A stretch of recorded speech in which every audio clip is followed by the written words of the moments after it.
अस्सलामुअलैकुम सामीन। 5 रबीउल अव्वल है, 2 अक्टूबर है। सोशल इंडिया न्यूज़ में आपका खैर मकदम है। खबर का उन्वान है, फुटबॉल मैच के दौरान ही झगड़ा, 127 लोगों की मौत। मामला इंडोनेशिया का है। इसमें कई लोग जख्मी हो गए हैं और मरने वालों में 2 पुलिस एहलकार भी बताए जा रहे हैं। खबरसा एजेंसी ANI, रॉयटर्स और PTI के मुताबिक हादसा जावा इलाके का है।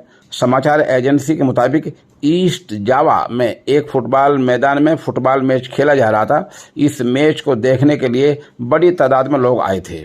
फुटबॉल मैच का नतीजा सामने आया तभी फैंस में जो खिलाड़ियों के एक ग्रुप के चाहने वाले थे उनमें झगड़ा हो गया, तशद्दुद किया, तोड़फोड़ हुई, दोनों तरफ से झगड़ा हुआ और नतीजे के तौर पर 127 लोगों की मौत हो गई है।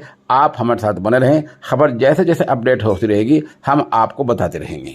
अस्सलामुअलैकुम सामीन। 5 रबीउल अव्वल है, 2 अक्टूबर है। सोशल इंडिया न्यूज़ में आपका खैर मकदम है। खबर का उन्वान है, फुटबॉल मैच के दौरान ही झगड़ा, 127 लोगों की मौत। मामला इंडोनेशिया का है।